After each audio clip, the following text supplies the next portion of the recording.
segment because you got to pick a side. No fence right. riders. Mikey, we've got, what, 3 of them today? Got 3 of them today, so let's get right to it. First and foremost, these are yes or no questions. Pick a side, no riding the fence. First one, will the Browns have more rush attempts than pass attempts against the Rams? That was a question we were all asking after they ran the ball just 16 times against Denver. A split fence here. Tyvis, Bull, and myself said, yeah, they are going to run the ball more. But Earl, Jay, Jason, and G said not a chance. Yeah, there's too much hay in the barn and too much experience for me to say that now suddenly they're going to flip the script and run more than they throw. I think they should, but I don't think they will. Nah, you're going to get Willy Wonka today. They're going to throw the ball. Running backs might throw the ball. And Joe Flacco is a new quarterback, so that means Kevin Stefanski need to take him on the test drive. He's going to be kick the tires. He's going to be throwing the ball all over the park. Obviously, it depends somewhat on how the game goes, right? Sure. You know, part of the reason they threw so much is because they were down in the fourth quarter last week. I feel like the defense is going to show some pride this week and make up for the injured guys. I think the Browns defense is going to play very well in this game. So I think it's going to be a lower scoring game. I don't think they're going to fall behind, and that's why I got them running a lot, especially to protect their old quarterback who can't move. They should run it a lot. Yeah, I think they will run a lot. I think they're going to throw it more. Joe's got the experience. Kevin has a track record of liking to throw to set up the run. It's a little bit different than the way they played football 50 years ago of to run it to throw the pass to set up the pass. So history tells us they're going to throw it more than they're going to run. I'm exactly with you. All right, Mike. Number 2.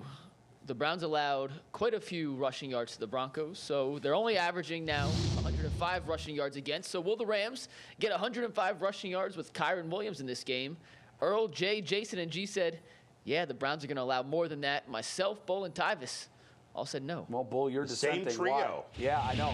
Why?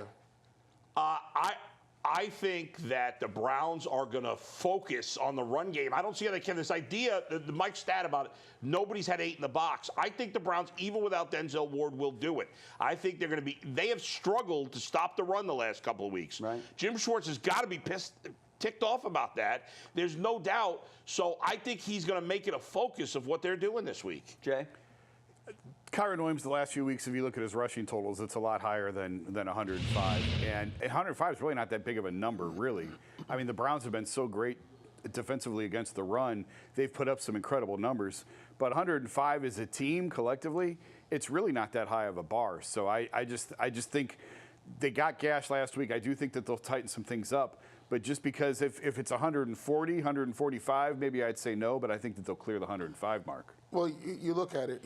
He doesn't have to get that all, in 3, 4, 5, 6 carries. The Browns have shown that they'll give up 50, 60, even 70-yard runs sometimes when you are playing aggressive defense. And if you do put 8 in the box, one of the unintended consequences of having that many people there is if you miss, if a guy makes you miss and moves, guess what? There's not a lot of guys in the secondary who's going to tackle him. I think he'll have over 100. Yeah, Jay, I'm exactly with you. 105 is a low bar. I mean, this is a running back that has proven he's averaging over 5 yards a carry. I think he's going to get it 20 times. He may go over 105 by himself, but I think the team will definitely go over 105. I thought it was just Kyren Williams. It was 105 as a team, Bull. Yeah. Well, not that they give it to anybody else, I guess. Reading is hard.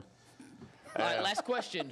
Will Dustin Hopkins be the leading scorer in this game for either team? Not as split, but myself and Jason both said yes. The rest of y'all said no. So you guys are going to be a low-scoring game then, because I think the only way he's the leading scorer is if it's a low score. Well, 2 field goals and an extra point gets him to 7, and so to top that, you need someone to score 2 touchdowns. Yeah. And I don't know if throw it's going 2 to be touchdowns. The quarterback can throw for 2 touchdowns. Well, he's not scoring it. I took that as scoring the points. Oh, I looked at it as fantasy points. Like you get the fantasy points. Reading is hard. Jason had it right. Reading is hard, guys. So because of that reason, I'm not expecting a player to score 2 touchdowns in this game. This one was kind of easy for me. Give me 2 field goals and an extra point. Well, 2 field goals and an extra point, though, isn't easy. Well, but, I mean, that's all the Browns do is kick field goals. Yeah, That's still not a lot of points. That would mean they'd only scored 13 points in the game. But, no, I mean, a minimum.